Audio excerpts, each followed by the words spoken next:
All right. We're going to go ahead and get started. Albert, could you turn me down just a wee little bit? That would be great. I'm one of those people whom, I hope this isn't on camera, Zeth, they're back there recording, who you're on stage, and if somebody has headphones on, they're poor ears. Because before I came on staff, I was a teacher, so I'm very used to projecting my voice out. Because if you're a teacher, you often don't have microphones in your classroom unless you have he's shaking his head over here like, I know what that's like. Unless you have a very high-tech classroom or you maybe have a student who needs that extra additional audio. But just fun fact for you, we can be real, right? I find myself just reminding that I have a microphone and I don't need to yell. So if it sounds like I'm yelling, I'm not yelling. I'm just super excited and passionate about what we get to talk about today. So I see a lot of faces from yesterday's breakout. And so I really like to kind of gauge the audience and see so I can direct everything specifically towards you guys. Raise your hand if you were here yesterday, just so as we go through, all right, making sure that we're right on target. Okay, so for those of you that weren't here in the session yesterday, my name is Kittie Anderson, and I am our associate pastor out at our Buckeye campus. Prior to moving out to that role, I was our senior children's director, and I oversaw all of our kids ministries from birth through fifth grade at both of our campuses and our online campus as well. So I'm super just excited to be here with you. There are times where I feel like, what can I share in my just finite wisdom? And I just hope that there's something that you can take away through this session that will encourage you and will help bring health to the ministries that you oversee. So I'm going to open us up in a word of prayer, and then we'll dive in. God, thank you again for just day 2 of this conference, God, and all that we've been able to take away and learn. God, I just love getting to interact with other church leaders and the opportunity it brings to just sharpen one another, God. We know that iron sharpens iron, and so I'm so grateful for these opportunities. We don't take them lightly because we know, God, we're all busy on Sundays leading your church and your people, and so we want to have these opportunities to come together, to be authentic, to encourage and challenge one another. So God, would you just be present in this room? Would you encourage all of us? And God, would it not be what I'm saying, but would it be you speaking through anything that comes out this afternoon? It's in your name I pray. Amen. All right, the power of being known. Yesterday in this room, we talked about volunteers and the importance of being able to recruit and retain volunteers because volunteers create the culture that we have at our church. And our main statement that we led off with was that the health of our entire church, not just the ministry that we oversee, but our entire church rises and falls on the culture of the volunteers that we have. And so it's super important. So as we dive in today, I want to talk more about the power of being known.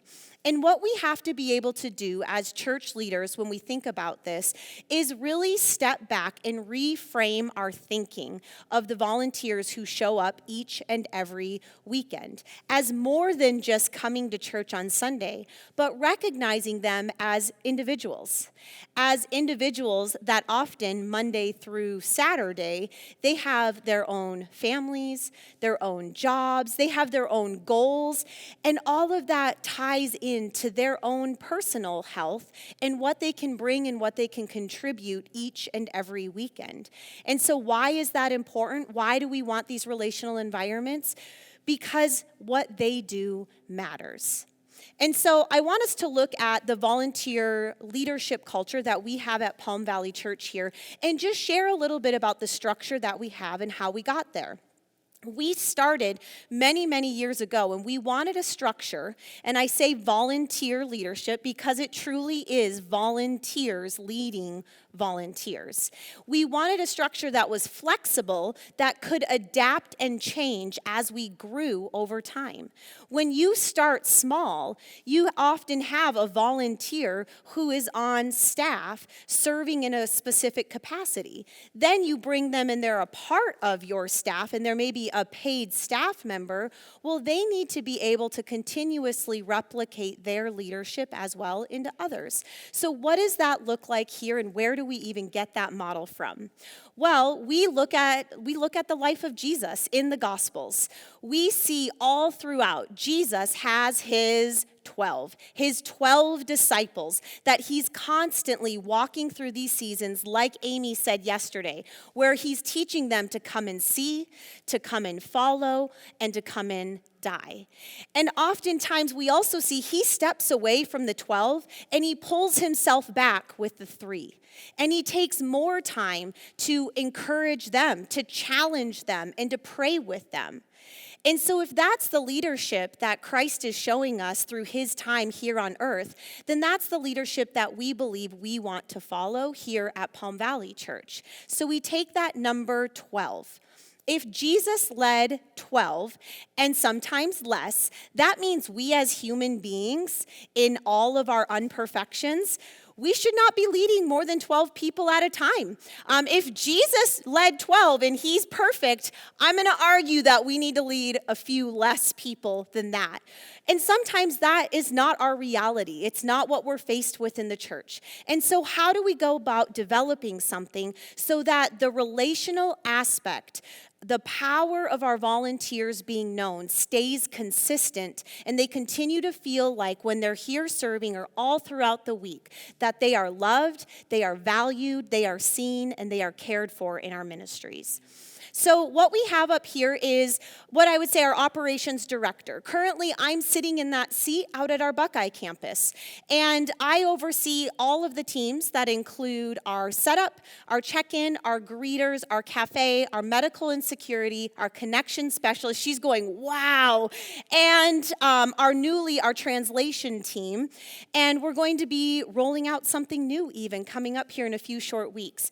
And so what I know is I have to be honest with myself that that's a lot of people. In fact, if I were to give you all of the volunteers that I have on our roster, there are 100 volunteers who are a part of our operations team. Now, do every one of them serve every single weekend? No, but even though they don't serve every single weekend, they're still a person, and they still deserve to be known and cared for. So how do we do that?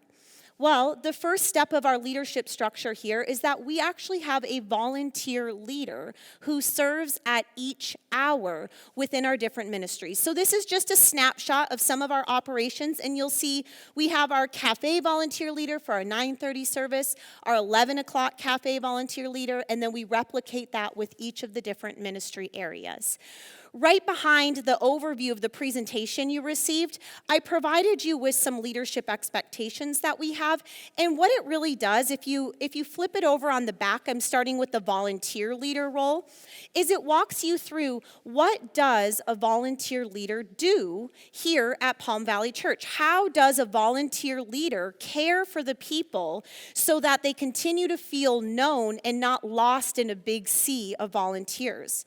Well, the first thing that they do is they do some of the back-end paperwork that allows them to develop initial relationships. They do our coffee shop. They provide any equipping cards or documents that their volunteers will need. They walk through the equipping, making sure that their new volunteers understand what it means to serve each and every weekend and how to go about navigating our planning center systems and our apps. They also help introduce our volunteers to the culture of the team. Yesterday, we talked a lot about all of our teams have a vision behind them, and we want all of the volunteers to know what each of those visions are so that they can execute them and they can bring to life who we are as Palm Valley Church. They also are, and this is huge, relationships. They develop authentic relationships with the people that they are able to oversee each and every weekend. Because very often, it stays below the 12. And so that circle, in this way, it gets smaller. And so those volunteer leaders, they know each person personally. They're able to walk through life's highs and life's lows alongside them, along with the rest of the team, praying for them and encouraging them. And what happens as this develops is people feel like, I am known. I know when I walk in that my volunteer leader is there, going to greet me with a smile, and that volunteer leader cares for them throughout the week as well. And we'll share more about that here in just a few moments.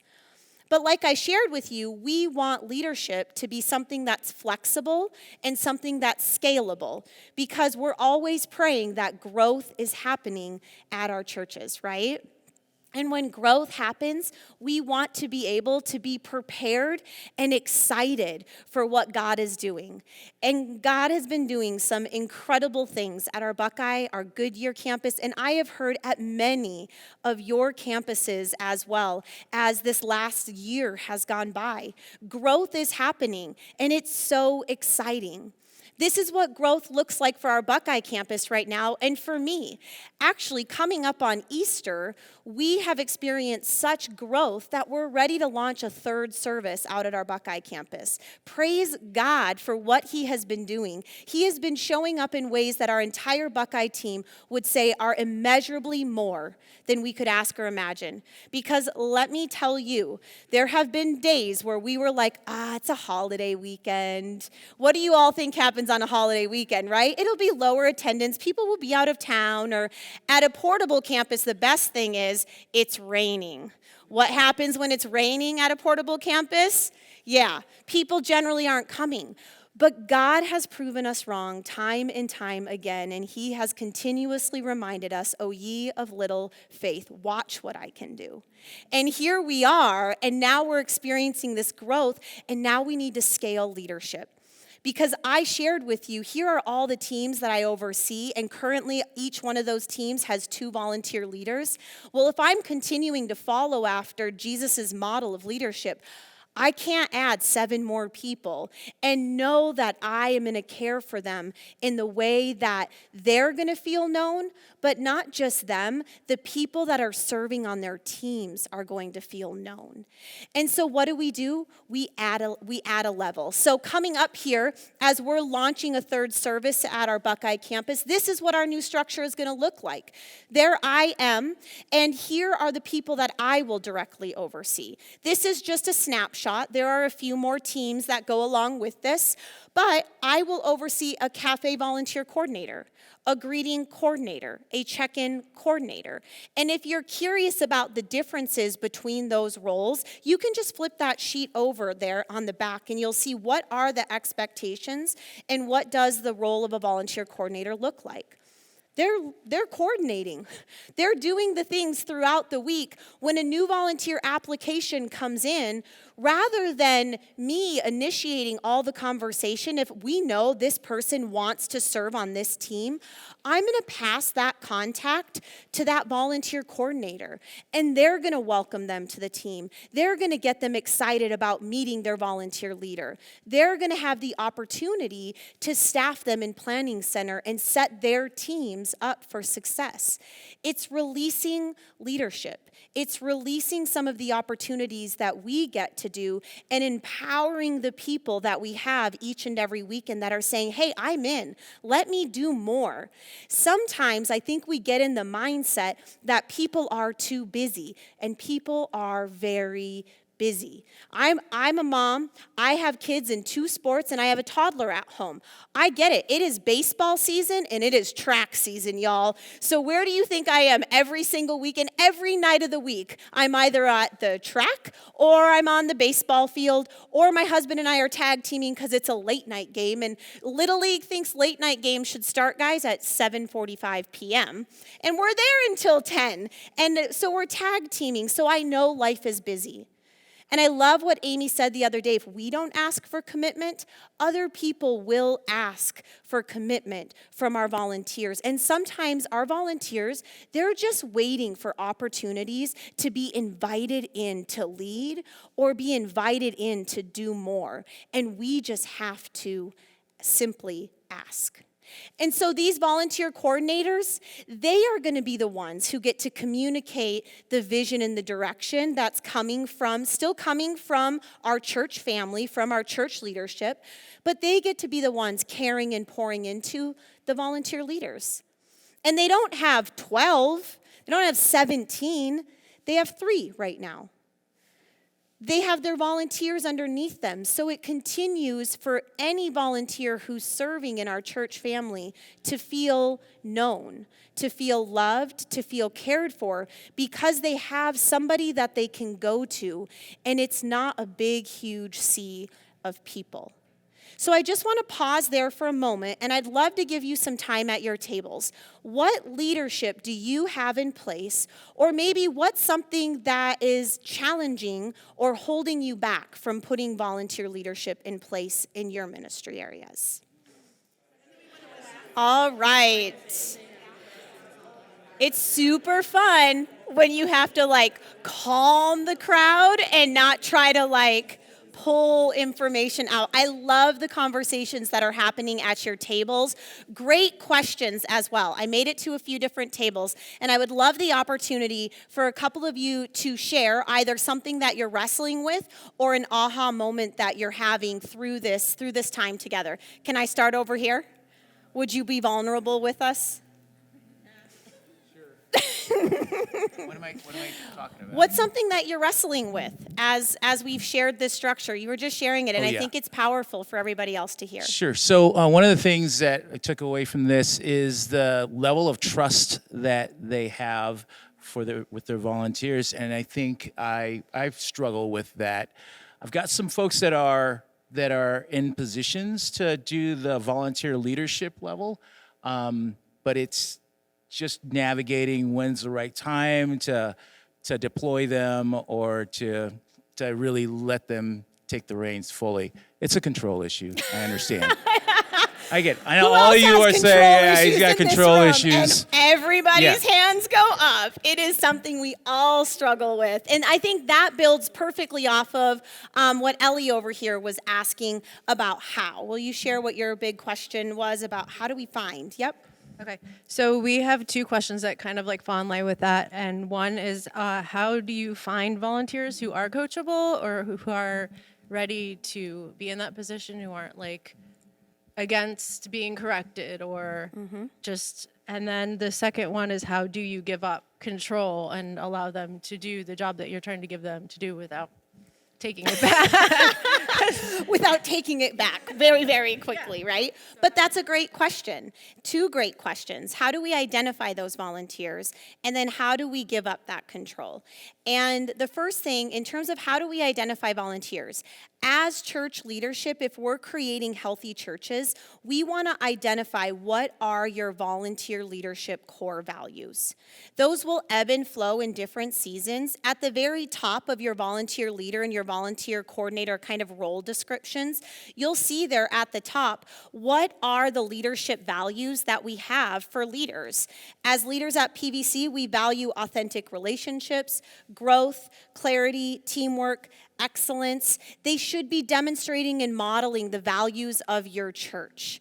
We have 10 values as a church, and when we're looking for leaders, we want to make sure that we can identify those in those leaders. And I love what you said, coachable. How do we find people who are coachable? Well, I would share, as you've been having conversations with them and leading them, you'll know if somebody is coachable and willing to take feedback and to put it into practice, or somebody who's like, no, I'm just going to do this, and this is the way that I'm going to do it. And that's probably maybe not the best person to elevate into leadership. Here we call it humble, hungry, and smart, and it comes from Patrick Lencioni's work, and it's an incredible foundation for us to develop leaders that are hungry. They want to see God move. They want to be a part of God's plan. To find leaders that are humble, who are not just about themselves and this as a title or a role. I literally just had a conversation yesterday morning with somebody who I'm inviting in as a volunteer leader. And this was her conversation. I don't want the title. I don't want role. I just don't want that. Do you think that's a good person to be inviting into a leadership opportunity who doesn't care about a title or power or anything like that? Absolutely. I would much rather hear that from somebody than, great, sign me up and where's my name tag? I want everyone to know. That is not humble, right? And the smart piece, are they relationally smart? The power of being known is all about the relationships that we develop. So somebody who you're inviting into leadership, they need to be relationally smart. They need to know how to navigate difficult conversations, and they need to know how to be able to celebrate the wins that the teams are experiencing so that everybody feels like family. And so those are the two kind of pieces that we're wrestling with there. And I love in the back there, Ray, he's back there from Orbit Church. If you were here yesterday, we got to pray with Matt, who is the pastor kicking off Orbit Church. Right now, guess how many staff members they have? Just a one. So the structure of the volunteer culture is huge. But what Ray was sharing, which is super powerful, is Matt hasn't gone in yet and developed who he wants in these leadership roles. What does he have to see first? He has to see it. He has to build relationships with people. We have to, as leaders, we have to know the leaders that we want to invite into these roles, because those are the people that we're saying, you can do this. We want you to be a part of this. And how do we release control? Well, if we have good relationships with them, then we know that on any given weekend, if something's going on and maybe it doesn't quite meet our expectation, we have to first stand back and say, is this my personal expectation and it's just not being met? Or is this not being met and it's also impacting the vision and the mission, the community we're trying to create at our church? Because if it's just a me thing and it's not being done exactly how I want it to be done, that's probably an opportunity for me to humble myself. But if it's something where I'm watching and it's impacting the vision, it's impacting the culture that we have, then that is something I need to be able to follow up with. I need to have a conversation with. We always say we have conversations, though, not on Sunday mornings. Sunday mornings can be a little bit stressful for any of you that, oh yeah, we all know that, right?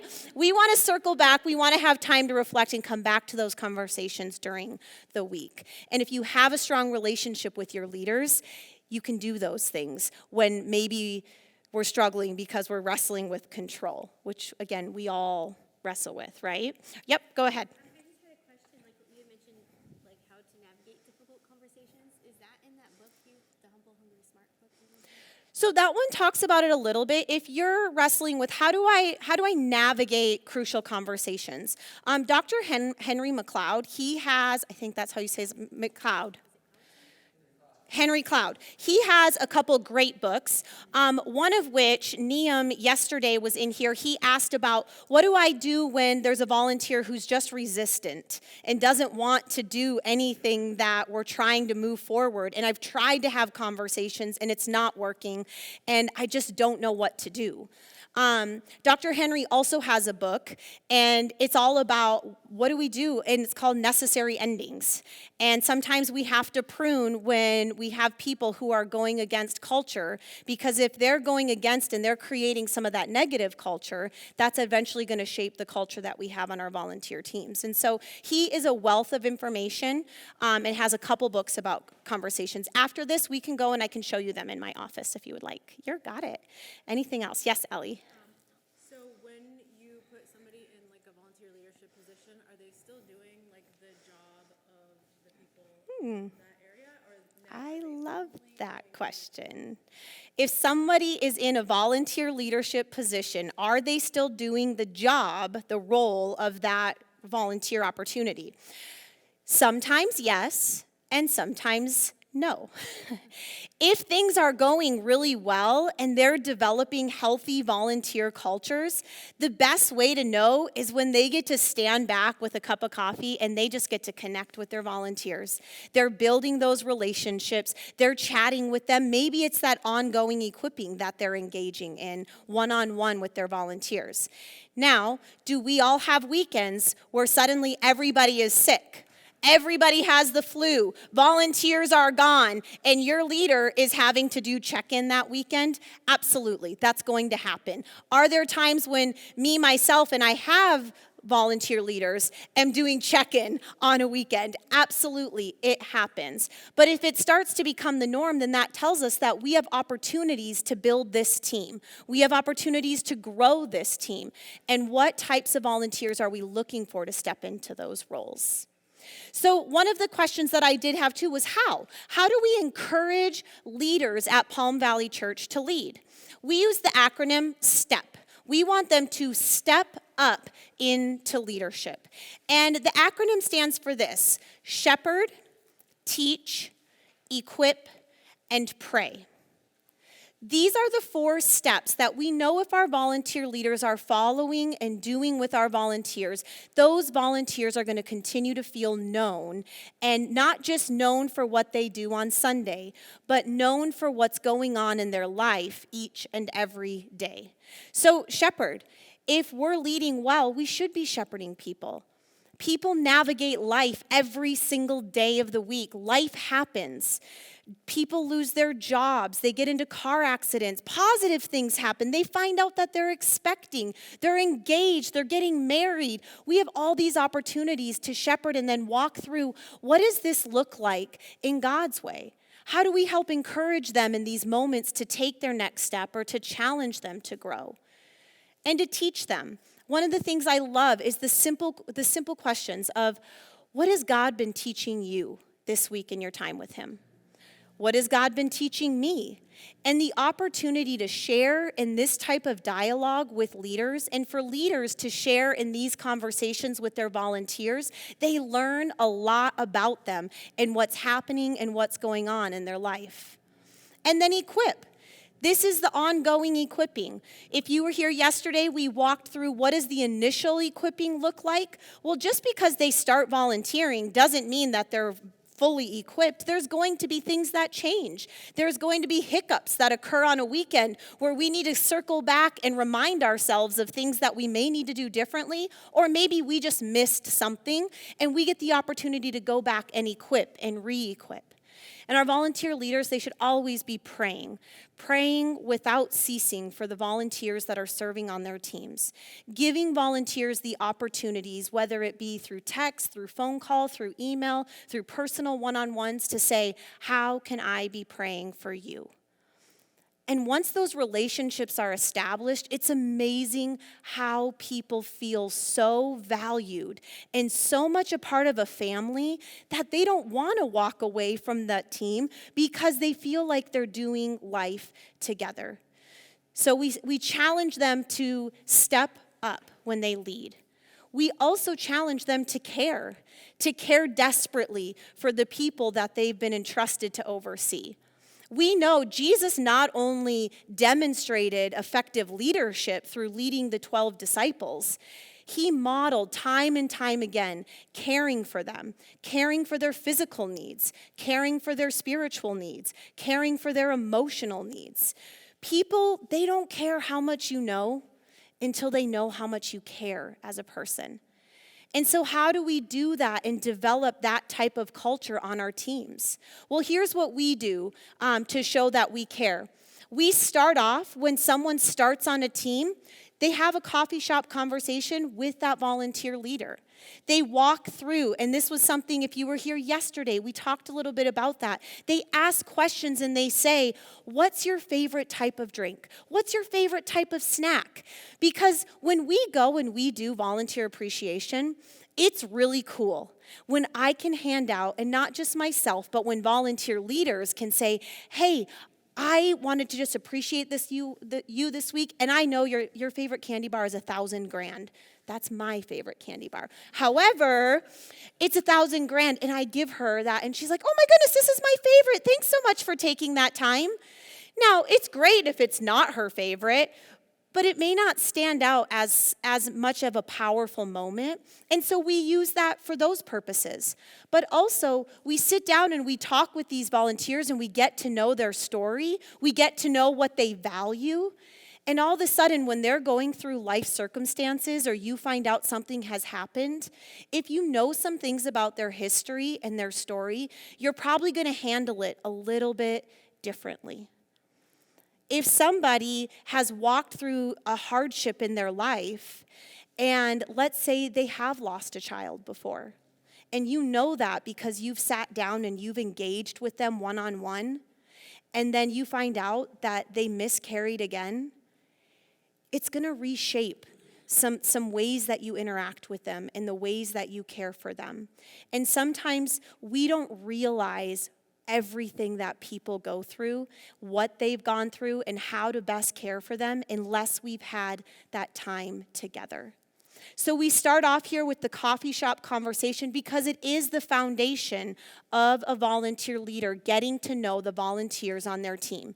It's not just a task or something we check off and we say, done. Actually, in fact, I'm in my brain right now processing as we're launching this third service at Buckeye and we're bringing on all these new volunteer leaders. We have a lot of coffee shop conversations to start doing because if we have new teams and we have new leadership we're putting in place, even though they may know one another from serving together, do you think it's powerful to sit down then with that person and say, hey, I just want to get to know you more now in this way? And sometimes we can get in the habit of, well, we've done that, but it should be something that's fairly ongoing because while people's favorites likely don't change, their backstory likely won't change, but what God is doing in their life and in their life circumstances, that's changing all the time as the Holy Spirit is leading and directing them. And we want our leaders to know that about the people that they're serving. And so what are some of the other practical things that we do here at Palm Valley Church? Well, one of the things our volunteer leaders or our volunteer coordinators, myself included, if I'm leading volunteer coordinators, I'm doing this, I'm modeling what I would hope others are doing, is communicating weekly. Many people communicate via email. We have a system that allows us to just send out an email in one simple click and it goes to the whole team. But how many of you find email effective these days? Nada? Yep, I'm right there with you. We got a thumbs down up here, right? So a lot of our teams, they build group texts or they use GroupMe. And they have their entire team in one chat. And then what they do is they do communicate weekly. As they're communicating, they might be sharing, hey, this is what's happening this weekend. As a volunteer, I want you to know and be prepared for this. Sometimes, like my greeting team, they're always doing something. Whether they're handing something out, whether they're passing something, it changes from week to week what I have them doing. But I don't want them walking in on Sunday and then having a bombardment of this is what we've changed, this is what we're doing, this is what I need you to know. That doesn't help them feel prepared to do what they've been asked to do. And so in those weekly communications, leaders communicate what they can expect for the weekend. They shout out, I love this is my favorite part. They shout out volunteers and teams that they saw bringing to life what we desire as a church family. Andy Stanley says, what gets recognized is what gets reinforced. As a past teacher, when I'm in my classroom with my little first graders and I'm sitting there and I'm like, oh, Johnny's sitting crisscross applesauce, and I reinforce Johnny maybe even with a little M&M, all of a sudden, everyone around Johnny is sitting crisscross applesauce because they all want to be reinforced. Now, that might be for a first grader, but the reality is, as humans, we all recognize when something is getting recognized, that's a good thing, and we want to be able to keep doing those things. So those weekly communications include that. Sometimes it may even include an opportunity to do some equipping or some shouting out of specific things that you saw somebody do. So we communicate weekly. What I do in my model of this is I break apart step. I take one weekend a month, and for my weekly communication, I just focus on shepherding. I just talk about what's going on in life and shepherding them in that way. And then I'll add in the weekend pieces. The next week of the month, I'll do teach. I'll share, this is what God has been teaching me this week. I would love for you guys as leaders to respond back to me and share what God has been teaching you. That gives accountability, especially that my leaders are taking time to grow in God's word. And I can circle back if I don't hear from them and say, hey, I didn't hear from you. Tell me more about what's going on in life. What is God teaching you? The following week, I'll do equipping. And I'm always doing prayer. All of my messages end with how can I be praying for you as your leader? And so communicate weekly. The next piece that we do practically here is we encourage monthly one-on-ones as leaders. I love the opportunity to sit down with my leaders and do the same thing that I'm asking them to do with their volunteers. Simple questions like, how is it going in life? Oh, it's going great. I'm so excited. This is awesome. I'm really stressed. I don't think I know if I want to do this anymore. I'm really just having a tough time. These are opportunities that we get to hear and keep a pulse on our volunteer leaders. These are opportunities also to sit down when maybe we're struggling with some of that trust and that release of control, to share a little bit more with them about how we can continue to see them grow. This builds relationships and helps our volunteer leaders or our coordinators to feel known. Because it's not just about the volunteers feeling known, they have to feel known as well. And then the other piece is we do quarterly gatherings, encouraging our teams to hang out and just have fun. Albert shared yesterday about teams that after services, they go to the park. They all grab some food, they go grill, their families hang out at the park, and they just do life together.